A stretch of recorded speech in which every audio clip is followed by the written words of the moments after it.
G'day, girls and boys. I'm sorry I can't be with you on this day of your continued preparation for the sacrament of the Eucharist and the commitment that you make today.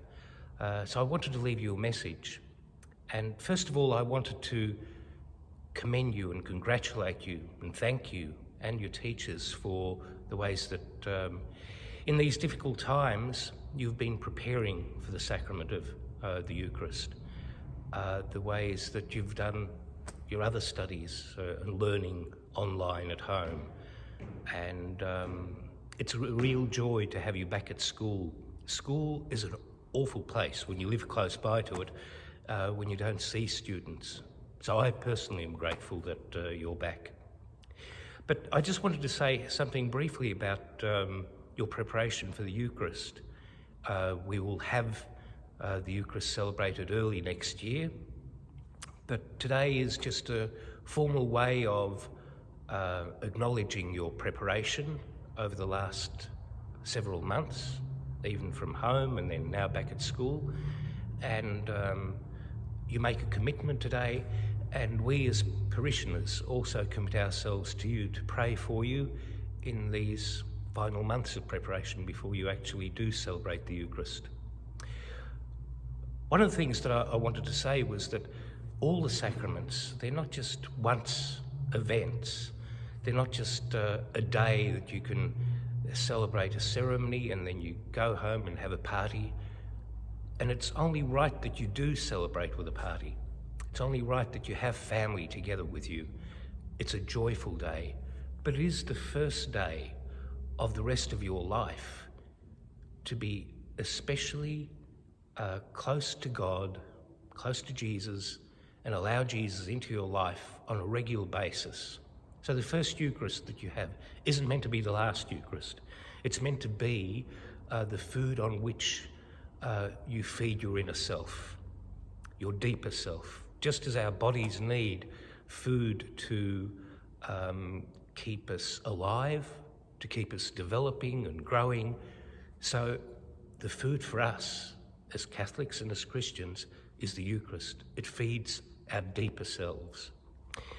I just wanted to read you a short story from Luke's Gospel. It comes towards the end of the Gospel, and I'm not going to read the whole story. The whole story is really very beautiful because it says a whole lot of things, but what I want to just focus on is one part of this story. The story comes from chapter 24 of Luke's Gospel, and it's at the end, towards the end of the Gospel. It's after Jesus' death and resurrection, and the disciples aren't quite sure yet what has happened. There are only some people who have seen Jesus, witnessed him after his resurrection. And here in this story is two men. They're walking down the road towards a village called Emmaus. And they're really sad and disheartened. Their hopes have been dashed because Jesus, who they loved so much and they grew so close to, has been killed. But some people have been saying that he's alive. Remember, it's after the resurrection. But they're still walking down the road. They're downcast, they're disappointed. And a stranger approaches them.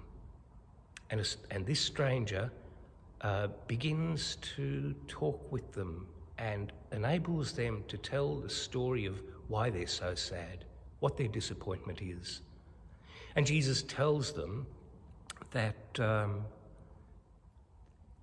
he explains to them that this has been foretold already in the earlier scriptures, in the earlier parts of the Bible, that Jesus was to die and to rise again.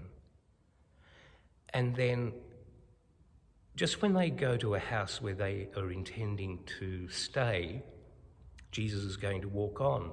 They didn't recognize that this was Jesus. It would have been dark. They would have been so overcome with their own sorrow that they wouldn't have recognized him.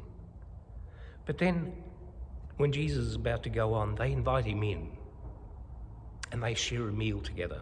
And this is what happens. When they drew near to the village to which they were going, he made as if he was to go on, but they pressed him to stay with them. "It is nearly evening," they said, "and the day is almost over." So Jesus went in to stay with them.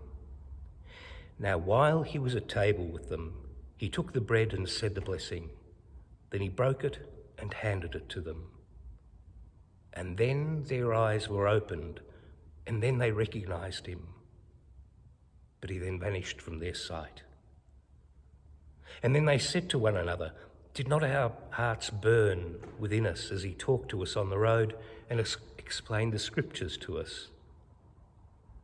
Then they set out that instant and returned to Jerusalem. There they found the other 11 disciples assembled together with their companions, who said to them, "Yes, it is true. The Lord has risen and has appeared to Simon Peter." Then they told their story of what had happened to them on the road and how they had come to recognize him at the breaking of bread.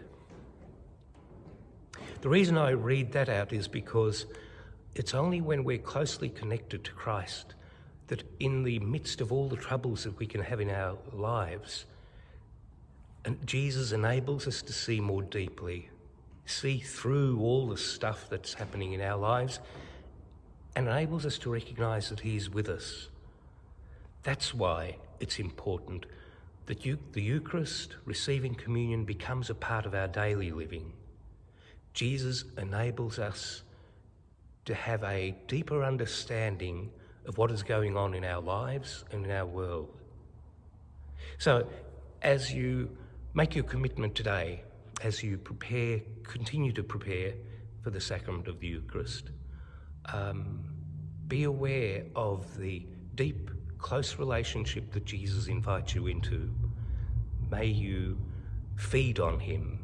May he be your strength, your nourishment throughout your life.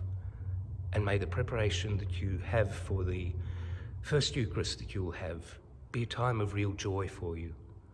May it enable you to know how much God loves you and how Jesus wants to live in your life and make a good difference to the way that you live life.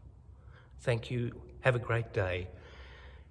And may you really appreciate that I and the parishioners of St Mary's and St Thomas and Sacred Heart continue to hold you in our prayers as you prepare for the celebration of this important sacrament in your life, the concluding part, the concluding sacrament of the sacraments of initiation. Now you become full members of the Church. Thank you and God bless you.